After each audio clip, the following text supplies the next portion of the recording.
Hello students, welcome to my YouTube channel.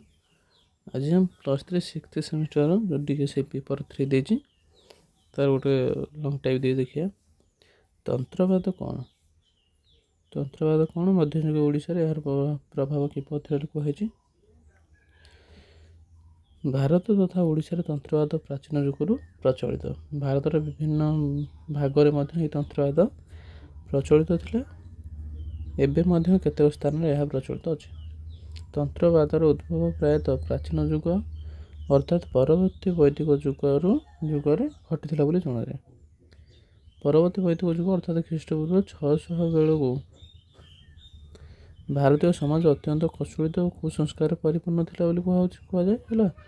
धर्म नाम अन्याय और अनिति समाज रे प्रवेश करथिला। एही समय ब्राह्मण मानकर प्रादुर्भाव समाज रे वृद्धि पाइथिला। तत्कालीन समयर व्ययबहुल पूजा पद्धति कर्मकांड जाति प्रथा जोगु समाजर अस्पृश्य जातिर लोक मैंने अत्यंत बीतस्पृह हो पड़ते।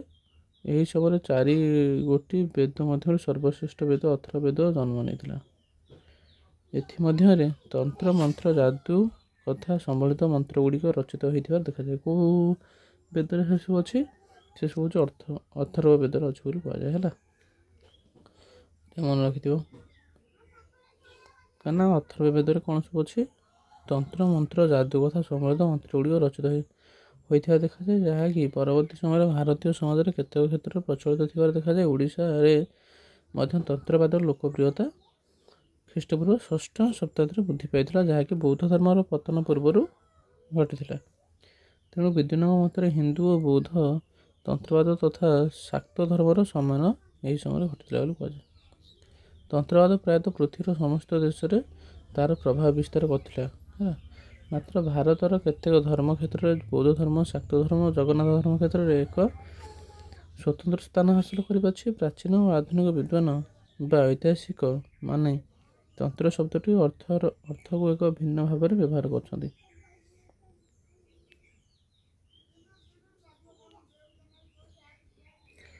ऐतिहासिक एम.एम.एच.पी. शास्त्री मतरे तंत्र शब्दटी तन टू स्प्रेड त्रा शब्दटी टू एक्सप्लेन आसी।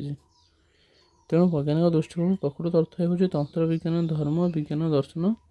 अन्य अर्थ कहले यार अर्थ हो साधना। तेणु तंत्र गुरुत्व और यार अर्थ बुझाइक आंभ मन को प्राचीन सभ्यता को देखा पड़ो। तंत्र साधारण 3 गोटी भाव विभक्त कर आगम, निगम और यमल है। तेणु तंत्रवाद प्रायतः समस्त धर्म यथा बौद्ध धर्म, शैव धर्म, शाक्त धर्म प्रभृति परिलक्षित होता है। ओडिशा रे अवस्थित मध्य पुरी जगन्नाथ मंदिर तंत्रवाद तिष्ठ रही। मात्र हिंदू धर्म और बौद्ध धर्म तंत्रवाद रे प्रायतः सामंजस्य थिबार देखा जाए। यह व्यतीत यही दुईटी धर्म रहस्यमय अभ्यास गुड़िक अत्यंत आवश्यक अटे, जहाँकि संपूर्ण अद्वैतवाद को पाइबा निहाती दरकार अटे।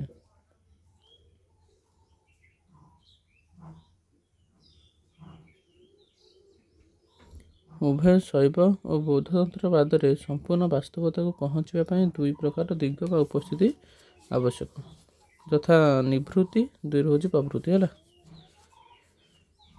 यही 2 गोटी स्थिर और गतिशील दिगर प्रतिनिधित्व करता। तेणु तांत्रिक दर्शन अनुसार पृथ्वी बा सृष्टि प्राणी यही 2 गोटी दिग को नहीं जन्म होता एवं यही द्वैतवाद समस्त दुख कष्ट कारण। तेणु जदि जड़े मानव यही अद्वैतवाद मार्ग में द्वैतवाद को हासिल कर यही 2 गोटी कौन दिग को संपूर्ण भाव में मिश्रण कर। तेणु तंत्रवादर मत अनुसार जितेबाला जड़े मानवर पुरुष अंशटी प्रकट स्थिति थाए और नारी अंशटी अपकट स्थिति थाए से तंत्रवाद ही कार्य करता है कहुए।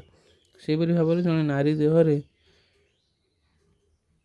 जिते प्रभृति शक्ति प्रकट स्थिति थाए से तार नकारात्मक शक्ति निवृत्त स्थिति थाए। तेणु तंत्रवाद यही अप्रकट शक्ति को जोग प्रक्रिया माध्यम प्रकट स्थिति को आनी थाए। ଯେତେବେଳେ ଏହି ଦୁଇ ଗୋଟି ଶକ୍ତି ପରସ୍ପର ମଧ୍ୟରେ ମିଶିଯାଆନ୍ତି ସେତେବେଳେ ଏହା ଅଦ୍ୱୈତବାଦ ସୃଷ୍ଟି କରିଥାଏ। ଯେତେବେଳେ ଜଣେ ମାନବ ଅବା ନାରୀ ସମସ୍ତ ଦୁଃଖ କଷ୍ଟ ମୁକ୍ତି ହୋଇ ମୋକ୍ଷ ପ୍ରାପ୍ତି ହୋଇଥାଏ। ତାର କ'ଣ ଦେଇଛି, ପଞ୍ଚସଖା ମାନଙ୍କ ସାହିତ୍ୟକୁ ଅବଦାନ ମାନ କ'ଣ ଥିଲା ଆଲୋଚନା କର। ହେଲା, ପଞ୍ଚସଖା ମାନଙ୍କର ସାହିତ୍ୟକୁ ଅବଦାନ ମାନ କ'ଣ ଥିଲା ବୋଲି କୁହାଯାଇଛି।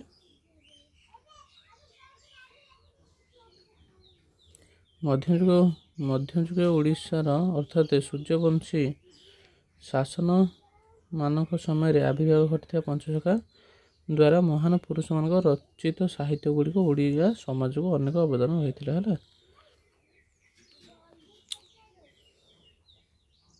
ଏହା ଓଡ଼ିଶାର ସାମାଜିକ, ଅର୍ଥନୈତିକ, ରାଜନୀତି ତଥା ଧର୍ମୀୟ କ୍ଷେତ୍ରରେ ମଧ୍ୟ ପରିବର୍ତ୍ତନ ମାନ ଆଣିଥିଲା ବୋଲି କହିଥିଲା। ସେଗୁଡ଼ିକ ସମ୍ପର୍କରେ ନିମ୍ନ ଲେଖାଗଲା।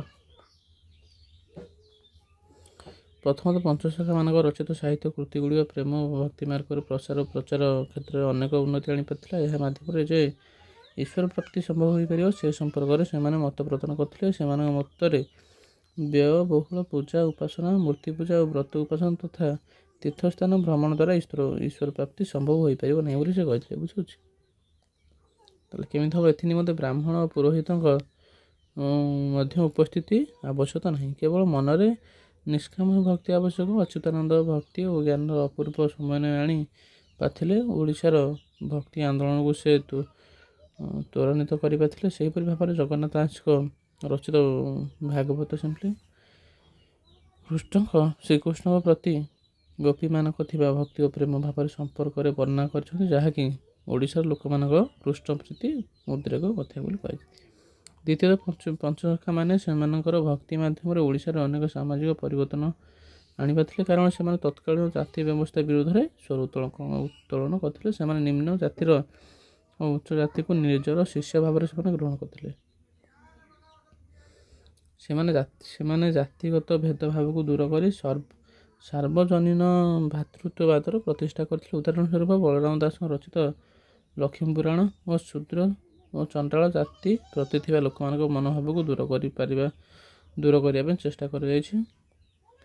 ଏବେ ମଧ୍ୟ ଏହାର ପ୍ରଭାବ ଓଡ଼ିଶାରେ ପୁରପଲ୍ଲୀରେ ରହିଛି।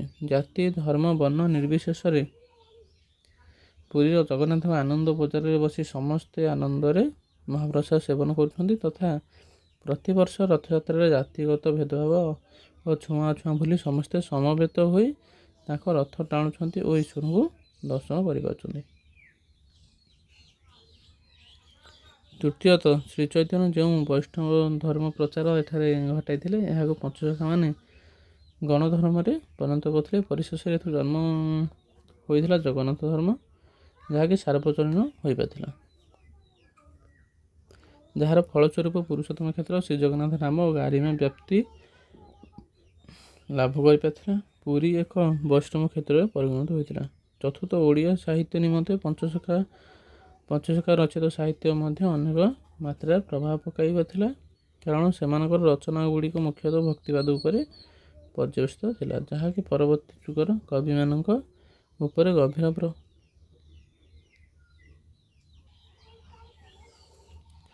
ପ୍ରଭାବ ପକାଇପାରିଥିଲା। ଏହା ଓଡ଼ିଆ ସାହିତ୍ୟକୁ ରୁଚିମନ୍ତ ଓ ରୁଦ୍ଧିମନ୍ତ ମଧ୍ୟ କରିପାରିଥିଲା, କାରଣ ସେମାନେ ନିଜକୁ ପ୍ରଭୁଙ୍କ ପଦ୍ମରେ ସମର୍ପଣ କରିଥିଲେ, ଯାହାଦ୍ୱାରା ସେମାନେ ଅନେକ କାଳଜୟୀ ସାହିତ୍ୟ କୃତି ଗୁଡ଼ିକ ରଚନା କରିବା ସହିତ ସମସ୍ତ ଜନମାନସରେ ପ୍ରସିଦ୍ଧ ଅର୍ଜନ କରିପାରିଛନ୍ତି। ଏଗୁଡ଼ିକ ମଧ୍ୟରେ ସାଧାରଣ ଲୋକଙ୍କ ବୁଝିବା ପାଇଁ ସହଜ ସାପେକ୍ଷ ହୋଇପାରିଛି। ଏ ଲେଖାଗୁଡ଼ିକ ମନୁଷ୍ୟ ଥିବା ସାମାଜିକ ଭେଦଭାବ ଓ ଅସମାନତା ଦୂର କରି ସାର୍ବଜନୀନ ଭ୍ରାତୃତ୍ୱବାଦର ବିକାଶ ଘଟାଇ ପାରିଥିଲା। ପ୍ରଥମ, ତାଙ୍କର ଲେଖାଗୁଡ଼ିକ ଅନେକ ଲୋକଙ୍କର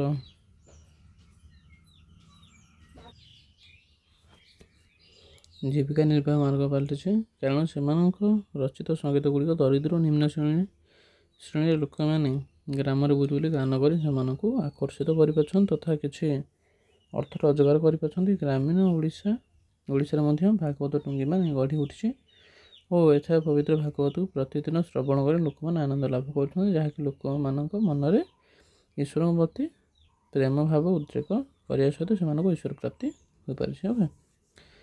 ବହୁତ ଇଣ୍ଟରେଷ୍ଟିଂ ଥିଲା, ସବୁ ପ୍ରାକ୍ଟିସ୍ କରିବା ଦରକାର ହେଲା, ବହୁତ ଇଜି ହେଇପାରିବ, ବହୁତ ଇଜି ବି କ୍ୱେଶ୍ଚନ୍ସ ରହିଥିଲା ନୁହେଁ।